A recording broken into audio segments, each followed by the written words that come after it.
This time I've got a unique unit, one I've never worked on.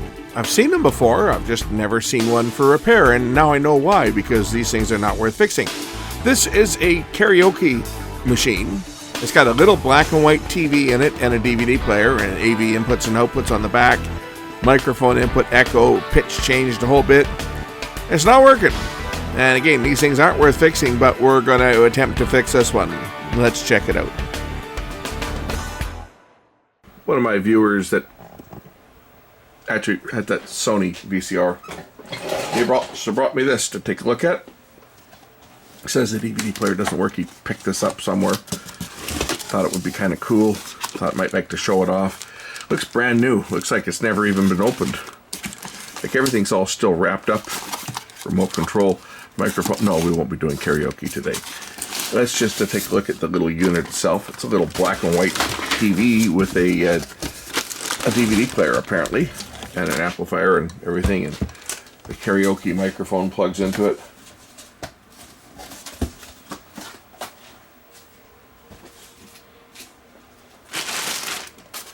Everything's all wrapped up.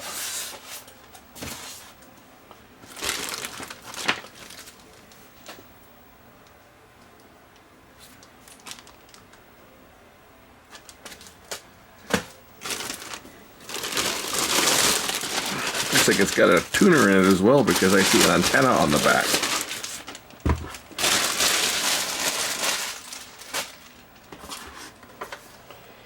Huh. Radio, TV, DVD. Let's get the power supply. See what it does. Oh, look at that, even the power supply is all, everything's wrapped up in the original bag. Like, who keeps all the original bags for everything? Somebody obviously did. And ended up at a thrift store or wherever he found it.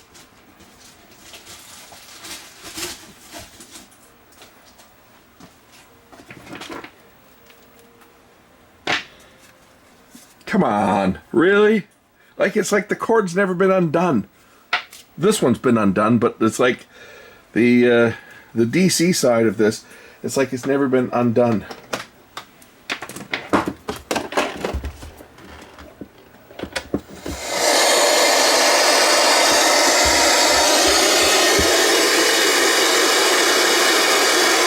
The TV works, makes noise.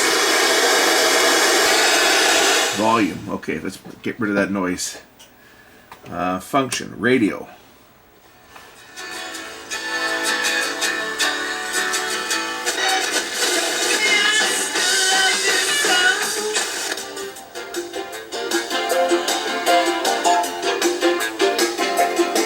Sounds like it's got a stereo radio in it too.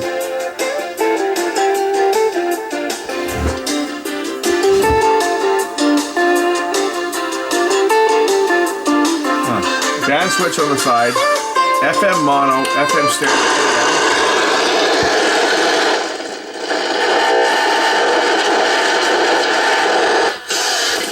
I don't think we're going to hear anything on AM.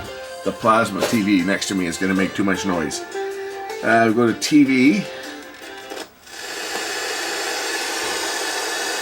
And then this is the tuning dial for UHF, VHF high, which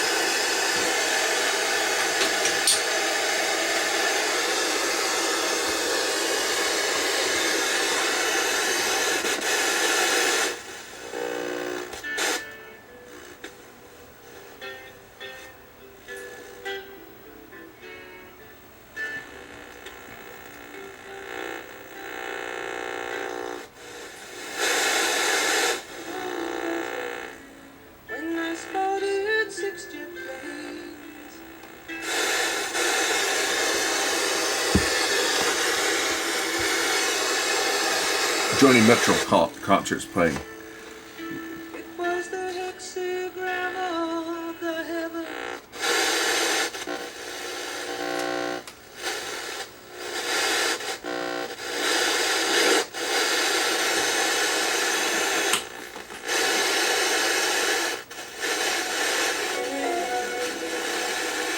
I have to plug it into the right connector on the back. I was touching it to the antenna, but of course the antenna is not connected when the external antenna plug is put in the back. So the TV portion works. That's not what the complaint is. Oh, the complaint on it is the DVD player is not working properly. So that's what we're going to take a look at and see why the DVD player. That part works.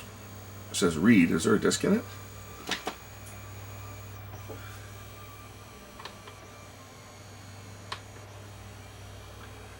It doesn't open. Well, maybe that's why. This thing's not worth. Oh, cool. Mic 1 and 2 on-screen menu. You can change the key. Mic volume. Echo.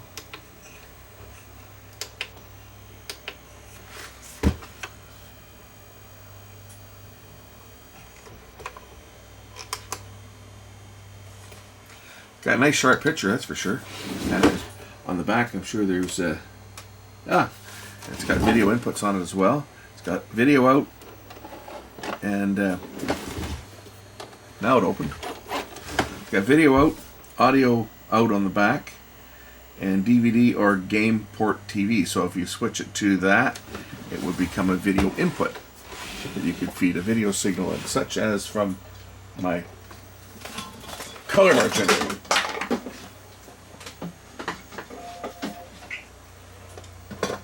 See that the color bar generator works,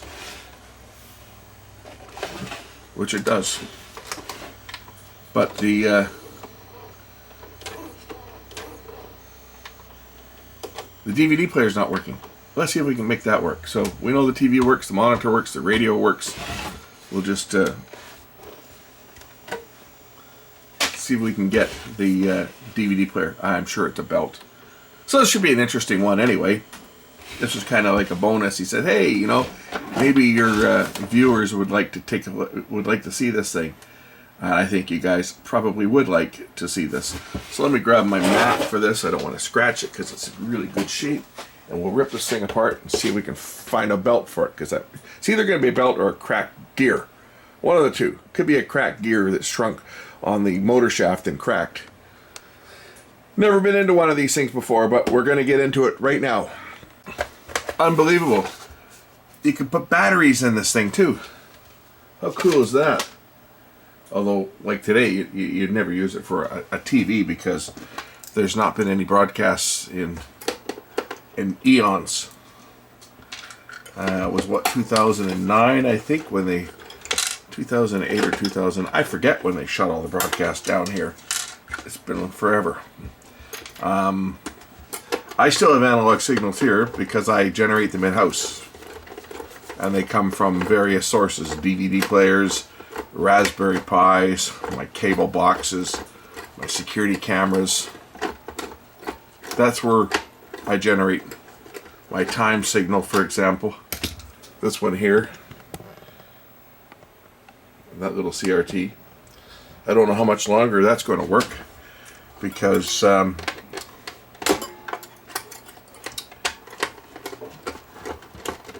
there's talk that we're going to eliminate daylight saving time here where I am.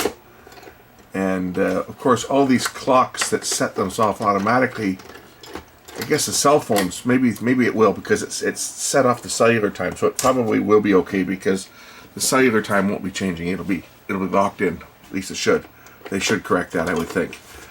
But all these other clocks that you have that set themselves, the ones that go to WWV, I don't know that there's any way to turn off. Maybe there is a way to turn off daylight saving time on them. I've never really investigated that because it's never been an issue.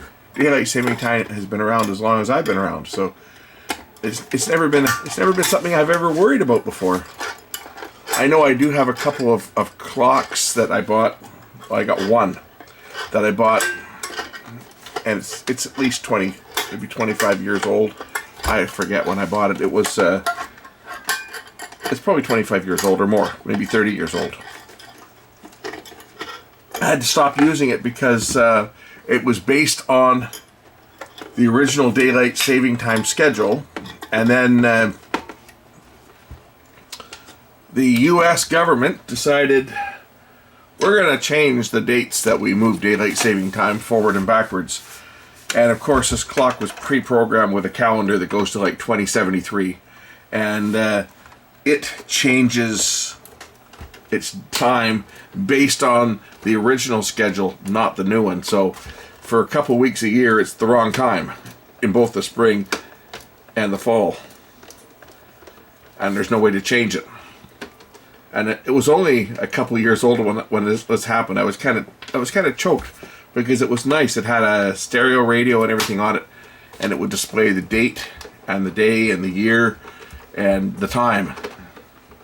But it's useless now. Well, it's useful, but you've got to reset it. You got to reset the time 4 times a year instead of twice a year, because you have to move it ahead or whatever when it decides it's going to change, and then you have to move it again on the real change time.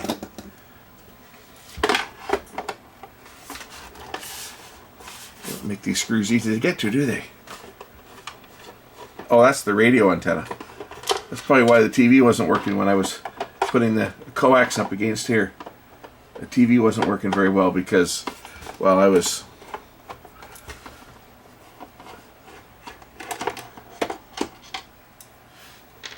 hooking it up to the radio antenna. Okay, I think these are all the screws out now. It should pop apart. Probably have to take the knobs off, but maybe not.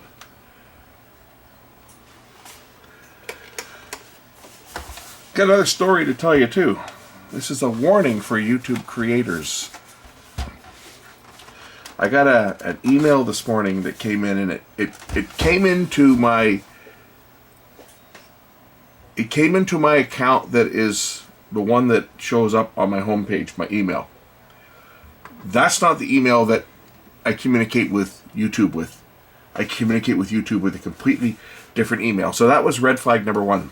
But it was, YouTube has shared a private video with you. And when you looked at the video, it was a black guy sitting in a chair with a background, and he's explaining that the YouTube creator program has changed and that you have to accept the new rules, the new terms of service.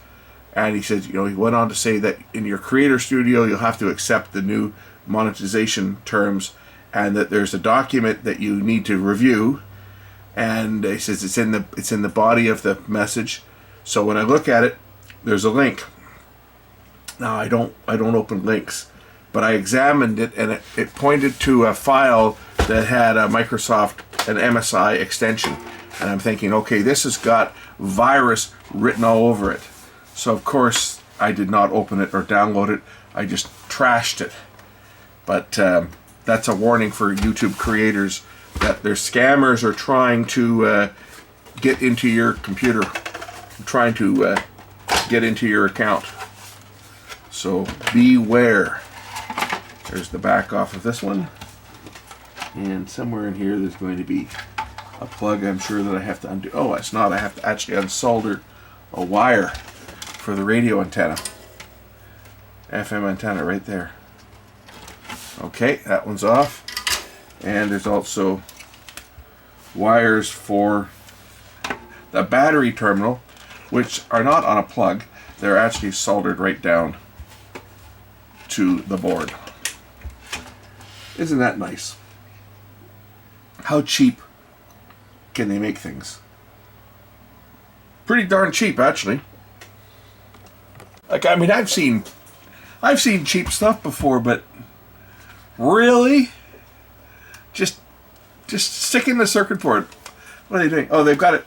This is tied in with soldered down pins. There's no plugs or anything. This is soldered down right down to this other board. They got one ribbon cable that's bent at 180 degrees there. I'm just trying to see how to get the DVD portion out of here, so that I can at least look and see if it's got a slipping belt or what it's got. I like this. They just stuck some black electrician's tape, 2 strips of it, over the neck of the picture tube here. I guess that's so you don't shock yourself. Not that there's much in the way of high voltage. I guess the focus voltage is on there, so it could bite a bit, but still, it's really. This is almost beyond belief. I'm looking to see where where the loading motor stuff is. I see 2 motors. It might be okay. I'll power this thing up and just see what it does. What the heck, eh? Standard brick, 15 volts. Okay, so not even a 12 volt adapter. It's a 15 volt adapter. This one comes with.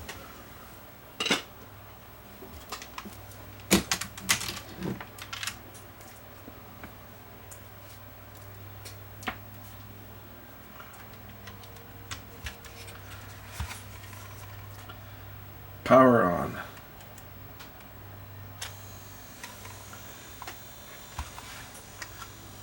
I can hear a motor turning. I can hear something turning here, trying to do something.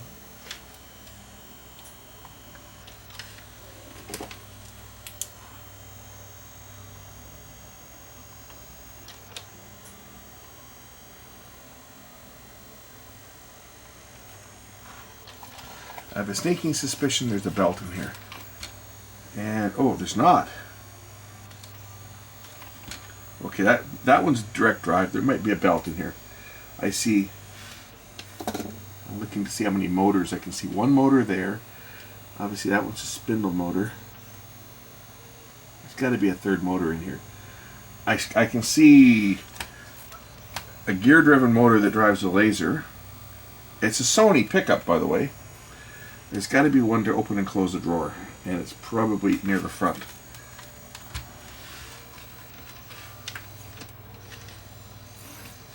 Yeah, there's got to be another one in here somewhere.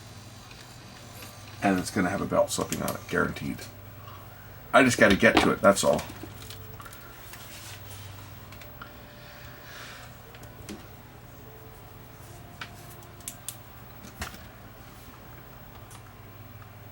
Ah, there it is. There it is. Okay. There is a belt in here. It's right in the front here. I'm just going to unplug this thing right now so that I don't get a shock. Not that I'm going to, because I kind of know where to put my fingers. I got to get the... I wonder if I can take out this speaker. If I take out this speaker on this side, I might be able to see the belt. It's on here. And...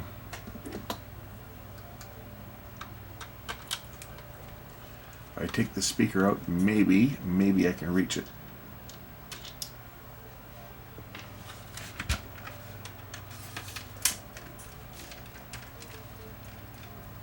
I can see it.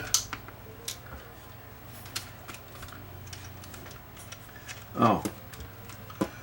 What did that take out? That wasn't the right screw.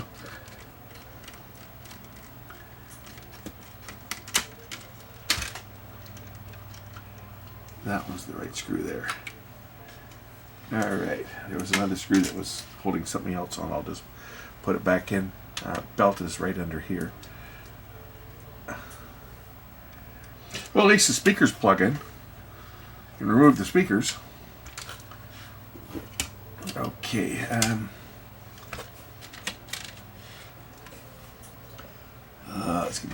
It's under this bracket. So I have to take the DVD player out, which has got the circuit board mounted on top of it. This is not as easy as I thought it would be. It was only something I could use to loop that belt off and get the new one in. The problem is just where it's located. I can see, you might be able to see the edge of the pulley right there under the blue, but it's right at the front. The motor's right here and the pulley is right there. And to get to it, the easiest way would be to remove the drive, but that is going to be a lot of work. Not worth it to fix it, unfortunately, but I'd like to fix it. Of all the things that are not designed to be repaired, this is one of them. Lots of things out there that aren't designed to be repaired. Definitely, this is one of them. Let me think about this one for a minute. I'm going to try to remove.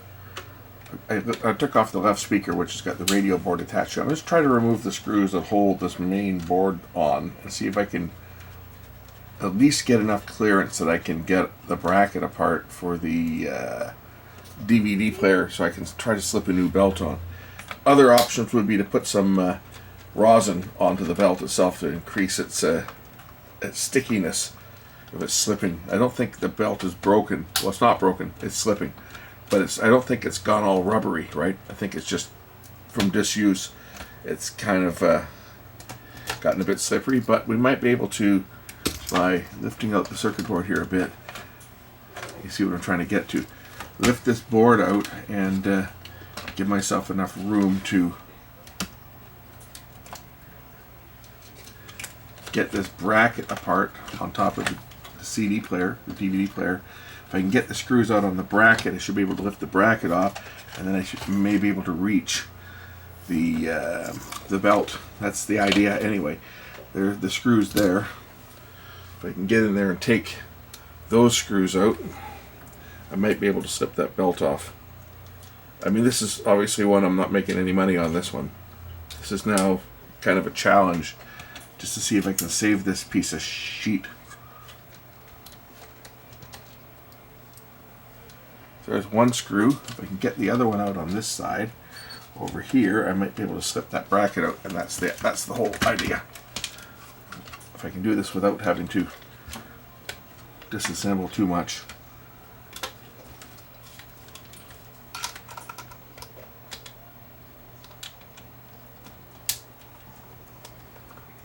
But clearly this was a device that was never, ever, ever in a million years intended to be having any type of service done to it.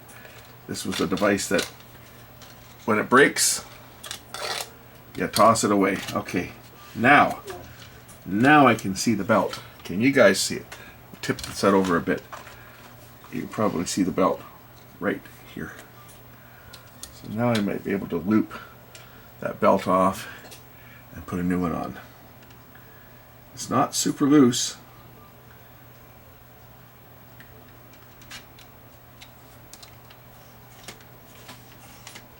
I mean, this one here might even be, you know what?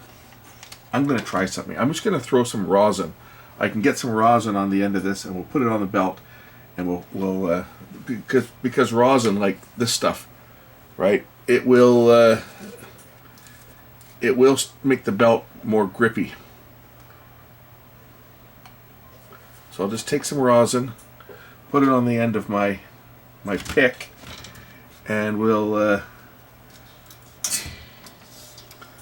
gotta be careful I don't knock this thing over on my bench, or I'll have a mess.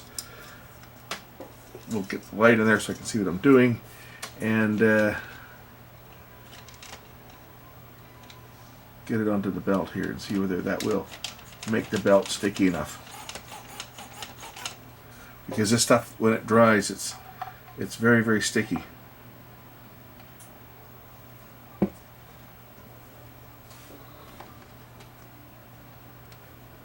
And quite often they will give you enough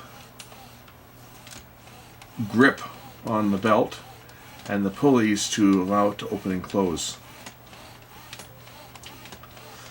And before you say, yeah, just change out the belt, I don't know if I've got the right size of the belt, but the problem is the tray is in the way. I'd have to remove the tray. The tray is covering half, as you can see, the tray is covering half of that pulley. So I'd rather not if I don't have to. I would rather just get some very, very sticky rosin onto the pulley and onto the belt, and we'll see whether that will allow it to open and close.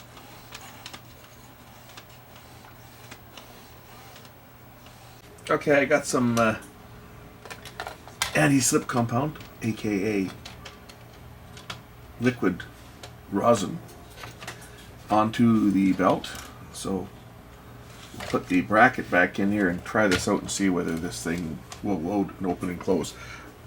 All the belt is for is opening and closing the drawer. That it doesn't do anything else. Whoops. So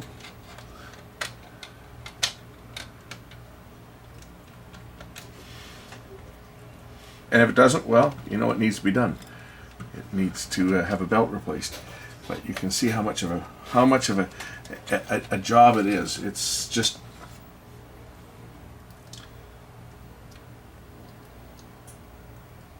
a very, very difficult job to try to change it on one of these.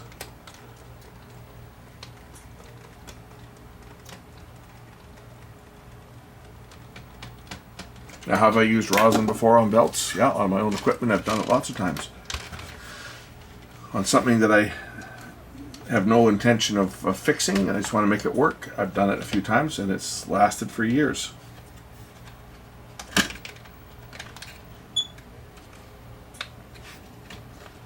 I did that on my RSM 275 the first time. I finally went and changed the belt on it. Eventually I changed the belt, but initially I didn't. Initially I did this on my RSM 275, and it lasted for years. And then the belt broke, so then I had to change it. But when it initially started slipping, I just put some anti-slip on and continued using it. You actually used to be able to buy belt dressing, which was essentially the same thing. It was just a liquid. It was just like rosin. In fact, that's where I got the idea from. Was the first shop I worked at, he had some, and I could smell it, and I said, "Gee, that smells like that liquid rosin," and it looks like it too. So we tried using liquid rosin, and it worked. But it used to be we used to put this stuff on. You remember the old rim drive turntables, right, with the idler tire, the idler wheel? That's what we used to put it on that when they were slipping. It would stop them from slipping. It worked. First guy I worked for taught me that one when I was in high school. That's what he used to do. And he did it on his customers' units. They had old Gerard or BSR turntable that was slipping. He used to just put some rosin on, and that stopped it from slipping.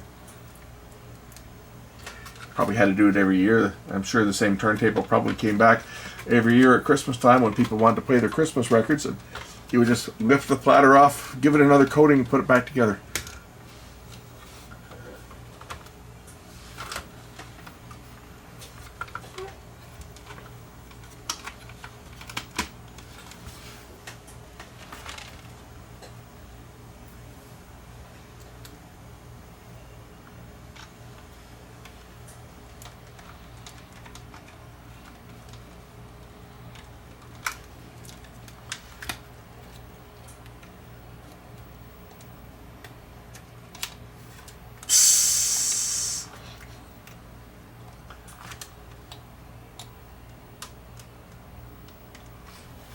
That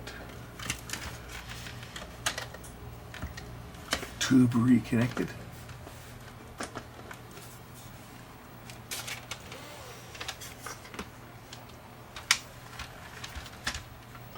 Speakers back in.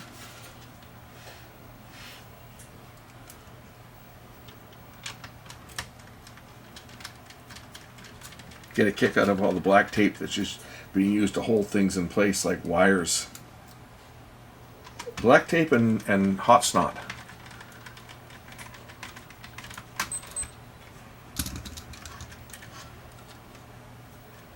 Ah, there's where the missing screw went. I was wondering where that screw went. It was stuck down to a piece of black tape. It's used to hold the speaker wires down. That was for the speaker.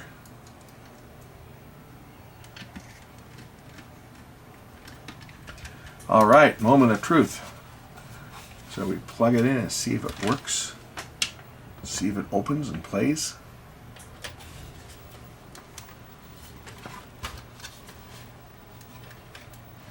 Open.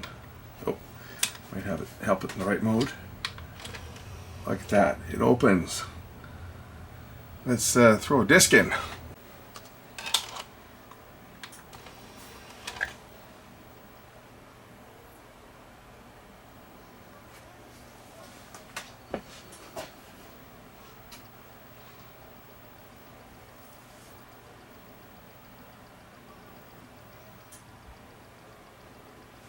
Is it going to read? That's the thing.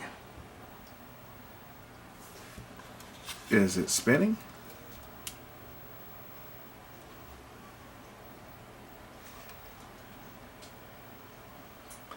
I see the laser on, but is it spinning? I don't think it's spinning.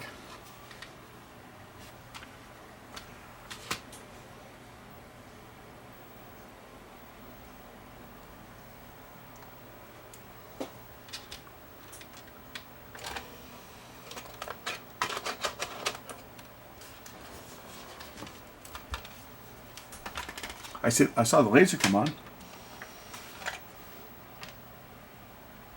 Oh, there it goes. It's spinning.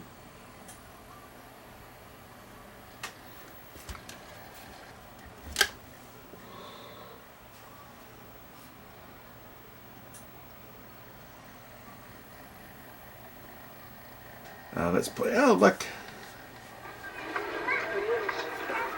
I got the Abbotsford Air Show. Where's the brightness and contrast and stuff? Contrast, brightness, vertical hold. Cool. Little black and white. A little black and white DVD player. I like it. I like it. That's so cute. That's so cute. A little black and white DVD player with a CRT. That is kind of cool. And I can take the output from this, and it's got a video output, so I can plug the video out into my other TV and get a picture in color for sure. Let's just do this without trying to short things out here. Video out is down here somewhere. Video out.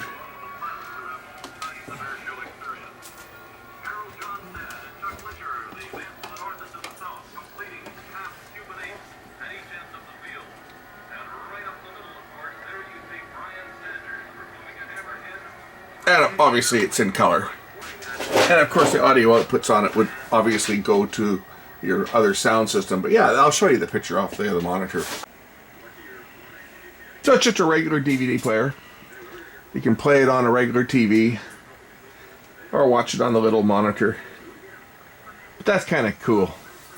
You know, I'd love to have a DVD player on a little, like a 5-inch color CRT. Now that would be kind of neat. But hey, this is the Karaoke DVD player. The little screen is for when you're doing karaoke, and you can put in your CD plus G discs or karaoke discs, and you're just looking at the lyrics coming up on the screen off this, and then you can plug it into a monitor so everyone else can watch you make a fool of yourself on the big screen. I am curious to see what other types of discs this unit supports. So we know it supports a DVD-R. I've got other types of discs here. I've got an S video CD. Do I have a video CD as well? I don't know. What else do I got in here? I got one that says test on it. I don't even know what's on this thing. I think these are just regular discs. I don't know if I've got a VCD here or not. Yeah, no, they're just regular CDs. But I do have this. I do have this Super Video CD. I doubt it'll play it, but we'll see. We'll read it, and I'll try an audio CD, maybe even an MP3 disc. Oh, it does. It plays an S Video CD. Wow. Wow, it plays it.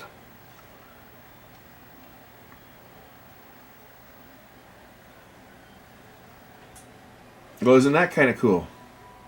So if it plays S Video CD, it's also going to play, that's on a CDR, so we know it plays a CDR, so it plays an S Video CD. I'm sure it will also play a regular video CD, which is half the quality. S Video CD was not quite full DVD quality. It would do, I think these ones were, was it 320 by 480? VCD was 320 by 240. SVCD was, or it might have been 480 by 480. I know it was not the same quality as a DVD. It was lower quality, or maybe it was 640. Might have been 640 by 480. and 320 by 240 was the regular VCD. I never got into VCDs myself. I know that they were big back in the day before we had recordable DVDs. Everybody was pirating stuff and putting movies on like 2 CDRs, and you got half the movie, and the quality was horrible, right? It was just horrible quality. And then because they could get 70 minutes or 74 minutes on a disc, because it was the same bit rate that was used for audio CD, but they were putting video on there. And then the S-Video CD cut it in half, so you could get like 40 minutes on a full CD. And a few players like the Light On DVD recorder, which I've got one of those, or I've got a couple of them kicking around here, for example. They could record S-Video CDs. They could record video CD, S-Video CD, and DVD. Although you made your share of coasters with them. But that works. Obviously, how do I stop it here? Stop. Obviously, an audio CD is going to play.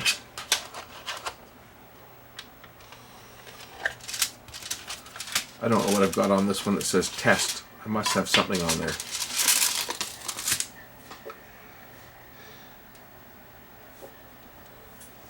And it says CD on this one.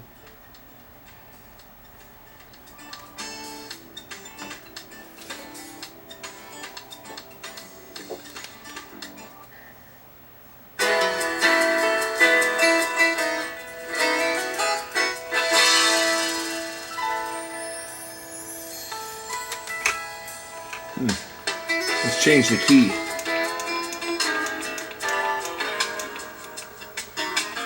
For people that can't sing in key.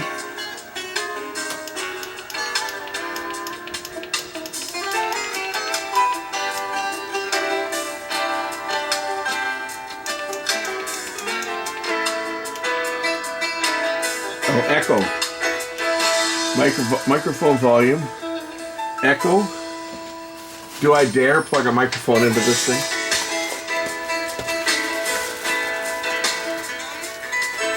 Well, we're going to test it. We're going to plug a microphone into it as well.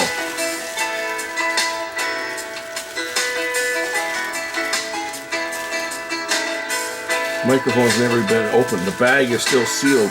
The bag is still taped shut.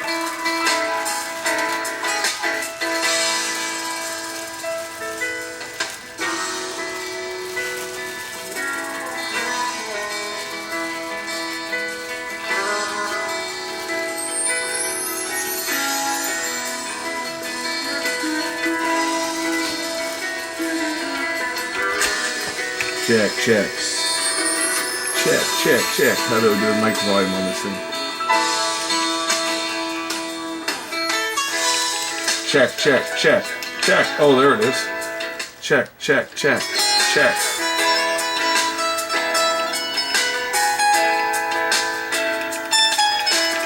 Full echo. Oh, there you go. Yeah, sing along. The microphone's still in the plastic bag here, so that's obviously going to do something to it. But there you go, it's got full echo. Wow, you could be a singer do your favorite karaoke stuff through this thing. Kind of neat little machine.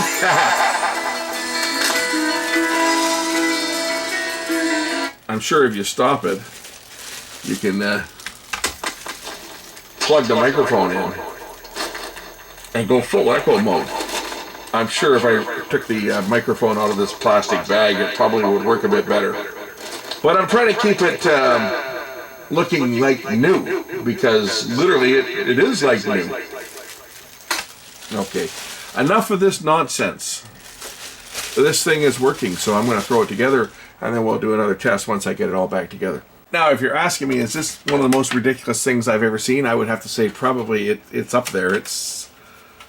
I mean, they were around. These things sold like hotcakes, 25 years ago. I'm sure. I don't even know when this was made. This was made in China. What date was it here? Takes 10 C cells, but I don't see a date on this thing. But it's got to be You know, this has got to be late 90s, I would think. I don't think this thing would have been around much into the 2000s. I mean, I could be wrong, but and you can plug a game in. It's got a game port on the back here. You flip that switch to video in, right, between DVD and game port. They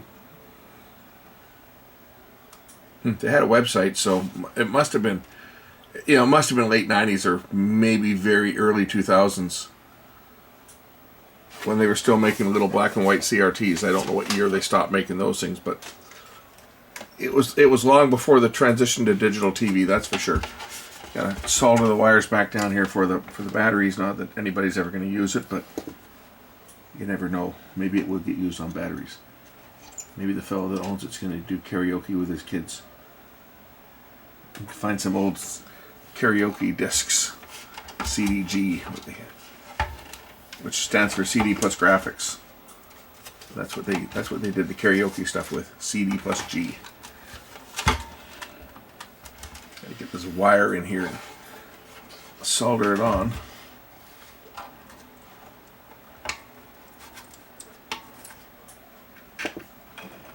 You know, you've heard the term, you know, I've spared no expense. Well, in this case, they used every possible cost-cutting measure that they could do. Now, had I spotted this in a thrift store for $2 or $3, and I probably would have bought it too, just a novelty, because I do think it's cool. I do think it's cool.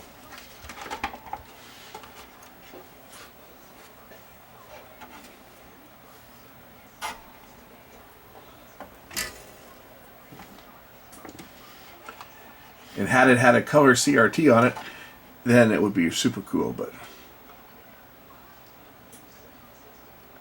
hook the FM antenna back up. But still, it is what it is. And I give it a bit of a cool factor just because it's cool. And there's probably not a lot of them around because anybody that bought one of these things back in the day probably tossed it years ago.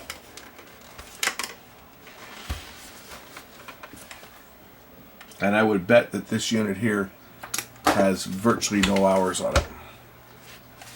In fact, this is probably the first time it's ever been powered up. The fact that it was sitting in a box with all the original packing, to me says someone bought this, gave it to somebody for Christmas, and the person that got it for Christmas never used it because they already had a DVD player or something, right? Or they weren't into karaoke, and they just set it away, and it sat there. And then the house got sold, and they're cleaning out the house, downsizing, getting rid of stuff, and they found this old unit that they bought for the kids, 30 years ago, sitting in the attic or in the basement. Oh, let's just get rid of this thing. And they donated it to, they either put it on Craigslist or Facebook, or they sent it off to a thrift store. Don't know where it came from, but that's what I think where this came from, is that it's never been used, and the discs that I just played on this now could very well be the first time this unit's ever had a disc in it. Okay, I got the unit back together. Let's see what's on this one that's marked test. Oh, I guess my vertical hold got bumped back here when I was putting it back together. I don't know what's on this disc that's marked test. Let's find out.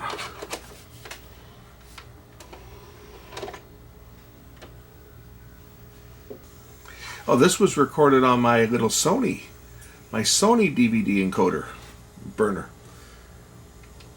This is probably taken from Firewire, from a DVD or from a DV camera. Oh yes, that was nice of the heads to clog right when it started. Let's see if they're clear. Yeah, they're going to clear themselves off here, I'm sure. That's a head clog. There you go. It's one of my productions. It was on a DVD.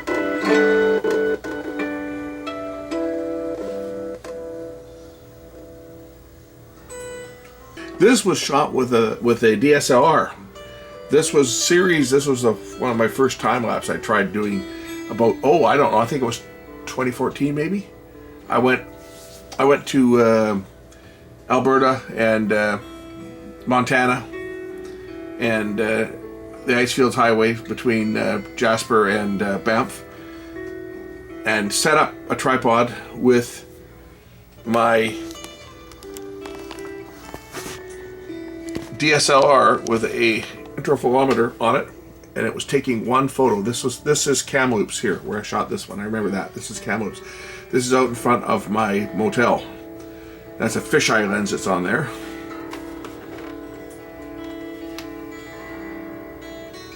So the camera is pointed almost straight up in the air. And you can see the ground, you can see the roof behind me.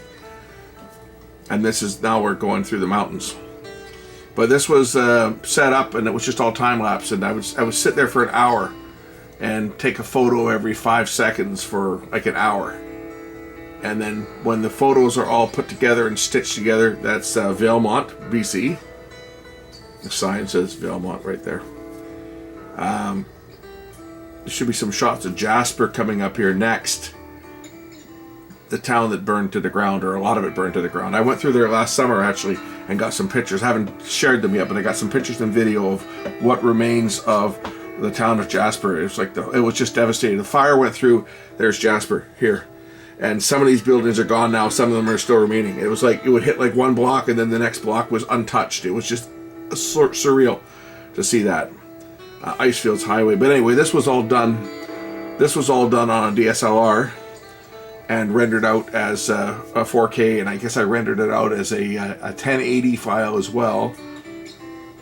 And I then I rendered out as a DV file and threw it onto DV tape, and then took that DV tape and played it back over Firewire and captured it, because that breakup at the beginning, that was playing back off DV. I was trying out that Sony encoder that will take Firewire in and convert it straight over to DVD. Anyway, that's what the test was. That's the test disc. Was testing out that unit. Anyway, that's it for this one. Thanks for watching. We'll catch you in the next one. Bye.